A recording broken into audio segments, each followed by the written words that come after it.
Thank you, Mr Speaker.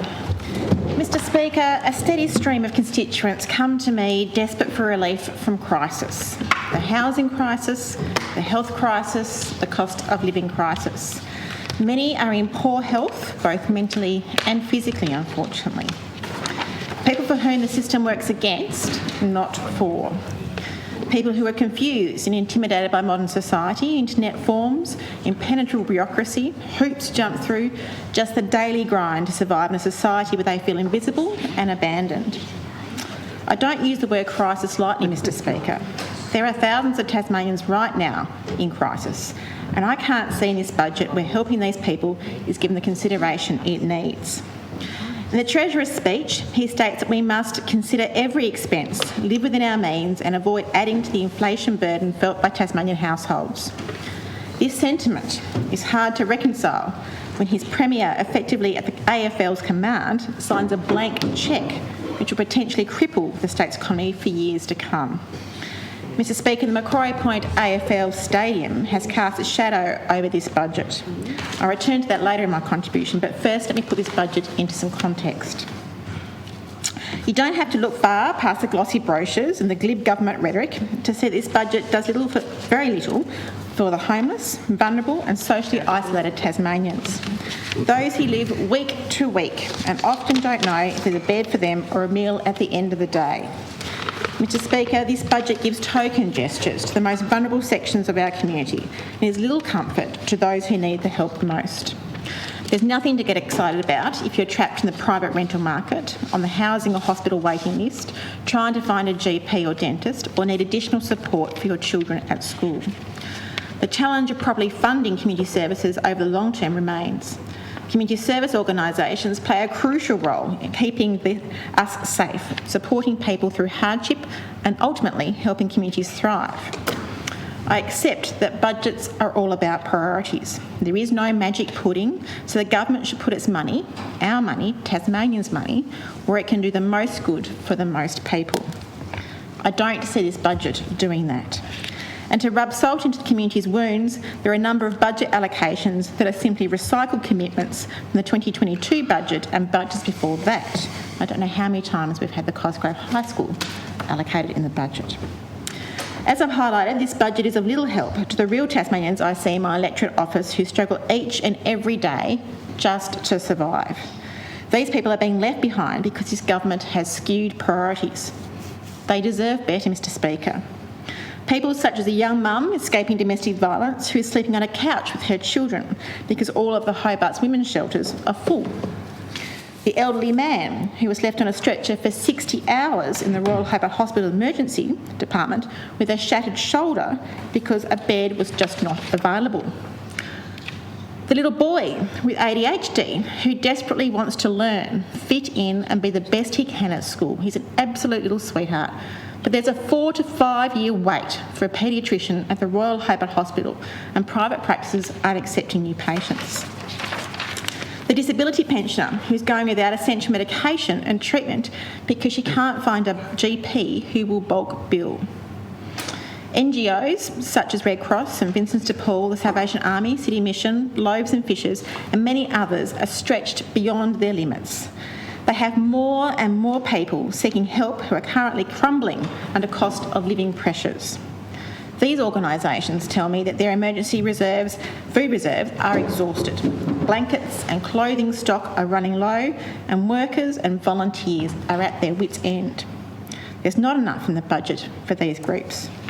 Mr Speaker, just this week we've witnessed the extraordinary public admission from the Community Services Minister conceding that funding for the community sector organisations in Tasmania, in his words, isn't adequate. It's difficult not to agree with Dr Charlie Burton from Tascos, who said that this budget has failed to recognise the critical value of these essential services that the community sector provides. Mr Speaker, this budget is big on promises but it's scant on detail. Given the government's track record of failing to deliver on infrastructure, the snail's pace that they implement reform or new initiatives and the recycling of old budget announcements, you have to wonder if many of their budget promises will ever see the light of day.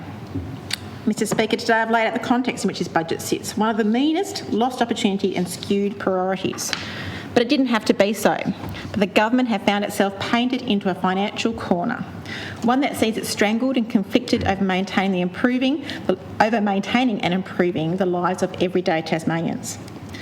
Like a beast that must be kept fed, the odious, unloved and unwanted AFL Stadium at Macquarie Point sucks the financial life out of the community services sector and the public service, and it will continue to do so for decades. Make no mistake, Mr Speaker, it is these sectors who are paying for the AFL's flight of fancy. The community sector, as I've outlined, is in despair.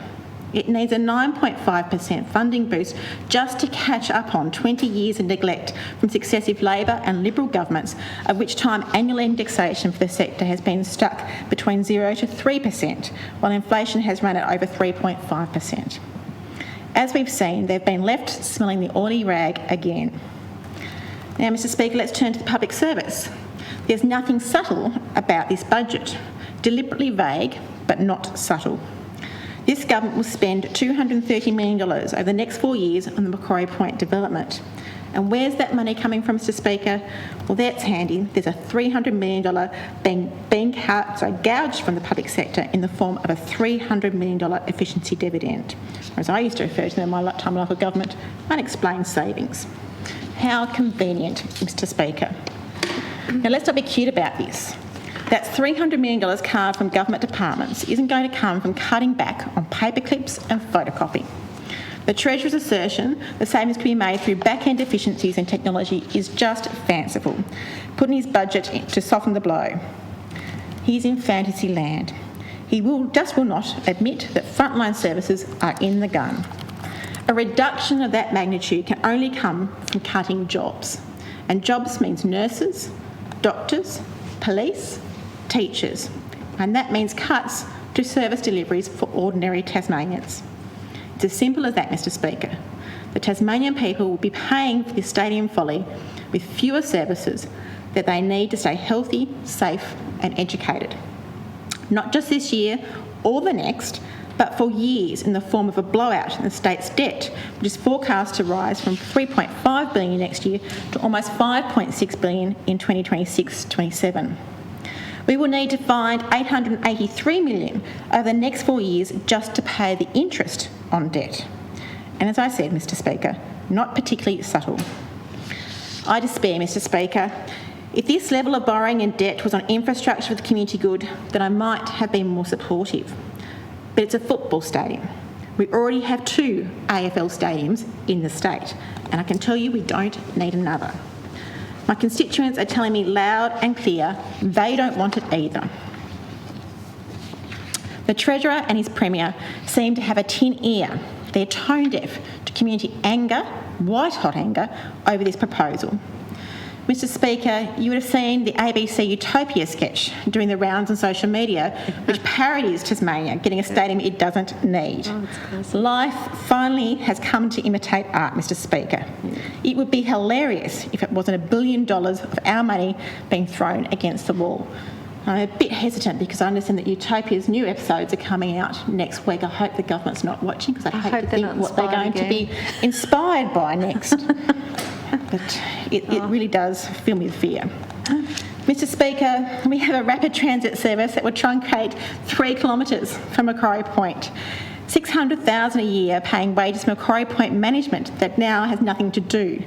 Cornelian Bay being fingered by the AFL gods for a training facility and planning approval process no one seems to understand, let alone the Premier understand. Mr Speaker, I'll wrap up now. Budgets, as the cliche goes, are about priorities. It is true. We can choose wisely where we spend our money, or we can be foolhardy and reckless. This government has got its priorities wrong, seriously wrong. I've highlighted here today the plight of many ordinary Tasmanians as they struggle with escalating costs of living, particularly in housing.